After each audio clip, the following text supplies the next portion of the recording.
Hi friends. एक बहुत बड़ी इश्यू है मणिपुर वायलेंस ऑफ 2023। ये मार्च में शुरू हुआ था। आप ये सोच सकते होंगे कि बहुत सारे लोगों ने वीडियोस बनाया, तो इस टॉपिक पे मैं क्यों वीडियो बना रहा हूँ।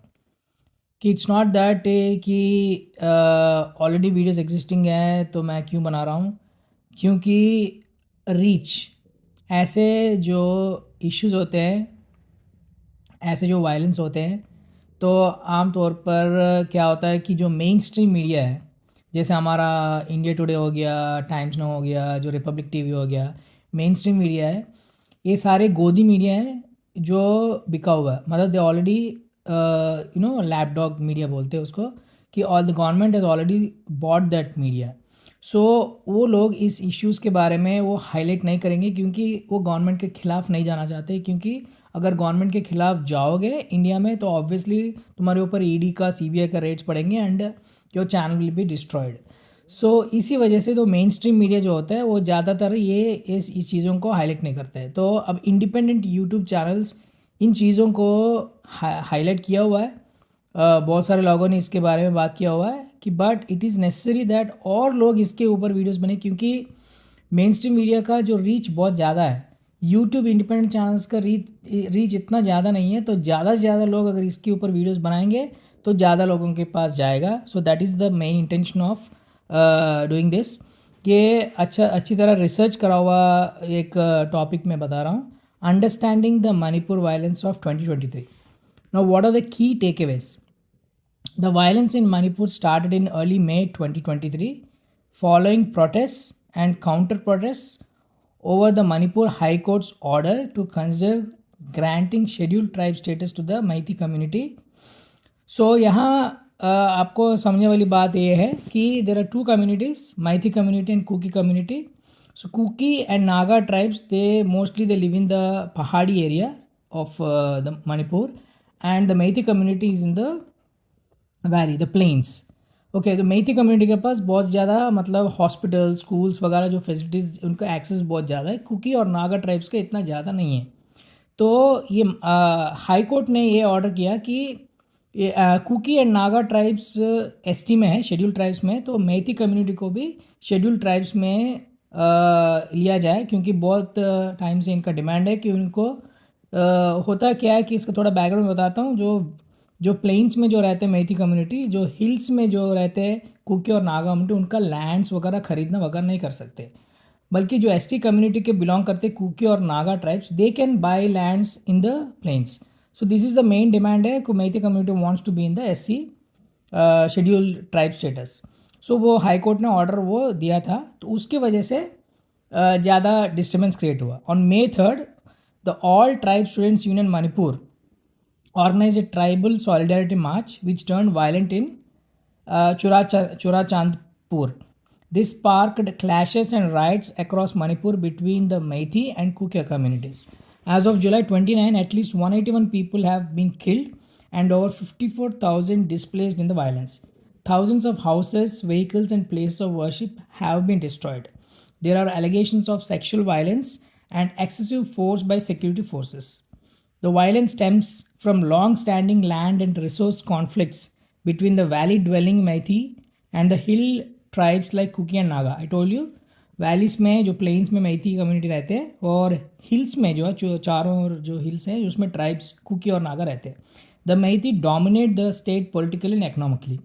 तो ये लोग पॉलिटिकली इकोनॉमिकली डोमिनेंट है, इनको शेड्यूल ट्राइब में क्यों डाला जाए? This was the question of the Kuki and Naga tribes.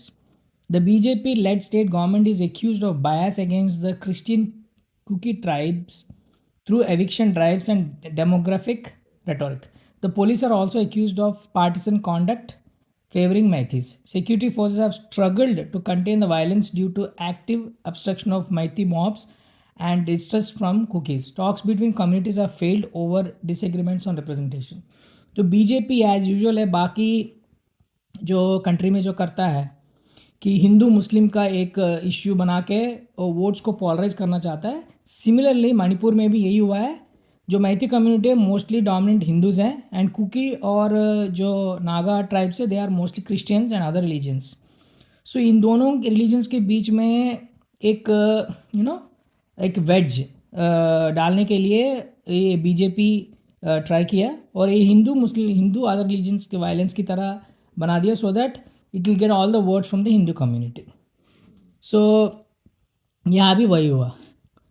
So the causes of Manipur violence 2023: dispute over granting status to Maithis, opposed by Kukis and Nagas.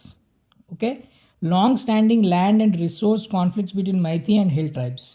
क्योंकि Maithis hills में खरीद नहीं सकते, but जो हिल्स में जो tribes है वो प्लेन्स में लैंड खरीद सकते, इसके ऊपर बहुत सारे कॉन्फ्लिक्ट्स हैं. Perceived economic and political dominance of Maithis in Manipur, eviction of Kuki villagers from forest areas by BJP state government, influx of refugees from Myanmar causing Maithi anxieties, partisan conduct and bias allegations against state police, demographic rhetoric by CM Biren Singh targeting Kukis, radical Maithi groups like Arambai Tengoy instigating violence. So these are the main causes which have been stated. So who are the key actors? मतलब इस पूरे violence में जो की players कौन है? Meitei community first, majority ethnic group concentrated in Imphal valley, Kuki community major tribal group residing in Manipur hills, as I said, Naga community other major tribal group in Manipur, all tribal students union Manipur ATSUM कहते हैं इसको, led initial protest. जब high court ने जब ये जो decision लिया था, ऑर्डर दिया था कि मैथी कम्युनिटीज़ को भी ST में डाल दिया जाए, तो तब ये all tribal students union Manipur ने फर्स्ट इन्होंने प्रोटेस्ट स्टार्ट किया. BJP as a ruling party at state and central level accused of bias. ये बीजेपी गवर्नमेंट जो है, instead of stopping the violence, starting में जब इनिशियल प्रोटेस्ट हुआ था तभी उसको दबा देना चाहिए था, फोर्स लगा के कुछ भी लगा के, but BJP conveniently didn't do anything because it wants, BJP is only bothered about the vote bank. Hindus और अदर रिलीजन्स के बीच में अगर थोड़ा सा तनाव होगा, टेंशन होगा, तो ऑब्वियसली स्टेट गवर्नमेंट को वोट्स ज़्यादा आएंगे. एंड 2024 में इलेक्शंस है, तो इस वजह से बीजेपी ने बिल्कुल बोला नहीं. 78-80 डेज़ के बाद PM ने स्टेटमेंट दिया था, आपको पता ही है. CM and Biren Singh Meitei BJP leader accused of partisan conduct because obviously is biased to the Meiteis. Assam rifle central paramilitary force distrusted by Meiteis. And अगर इसका टाइमलाइन के ऊपर अगर जाएंगे तो टाइमलाइन क्या है? April 2023 Manipur high court order state to consider ST status for Meiteis. April 28 cookies protest state government actions in Churachandpur. May 3rd ATSUM holds tribal solidarity march where violence erupts, and May 4 curfew imposed. Shoot at sight orders have been issued as violence spreads. और मई जुलाई के बीच में sporadic violence continues despite security deployments. जुलाई 19 को अप्रैल में ही start हुआ और May 3 से ये प्रोटेस्ट की वजह से ज़्यादा हो गया. तब से लेके जुलाई 19 तक सब लोग चुप हैं. तो पूरा मई और जुलाई एंडिंग तक, जुलाई 19 को जब वीडियो बाहर आता है, किसी ने ऑब्वियसली जानबूझ के किसी ने वीडियो लीक किया था, जब वो वीडियो बाहर आता है तब CM कहता है कि ये एक इंसिडेंट नहीं है, ऐसे बहुत सारे इंसिडेंट्स है, more than hundreds of incidents ऐसा हुआ है. तो CM ये सब कुछ जानता है. अमित शाह भी वहाँ विजिट किया था 4 दिन के लिए, ये भी जानता है. अगर वहाँ गया तो ऑब्वियसली वो उसको पता ही होगा. एंड वहाँ का गवर्नर है, हमेशा वो रिपोर्ट्स भेजते होगा. तो the prime minister and home minister Amit Shah they know this.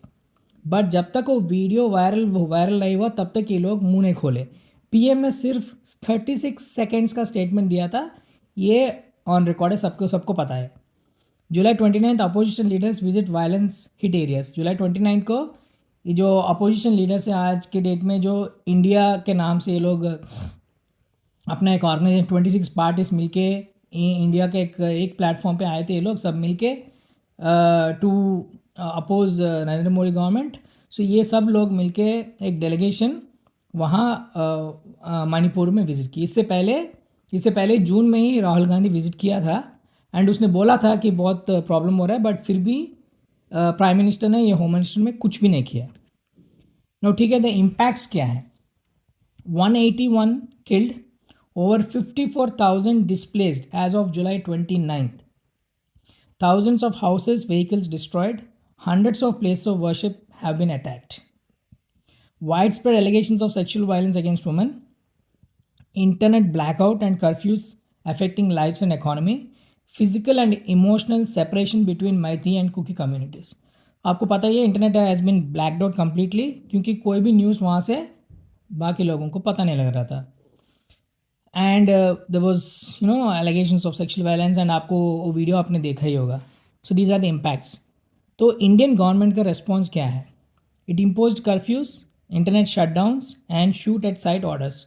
इससे भी मतलब लोग बोलते हैं कि ये चीज़ 2-3 दिन के अंदर इसको ख़त्म कर सकते थे, बट ये 2 महीने तक चलता रहा। अभी 3rd मंथ हो गया, ये चल ही रहा अभी तक। एंड नाउ अभी और भी मतलब वायलेंस बढ़ गया।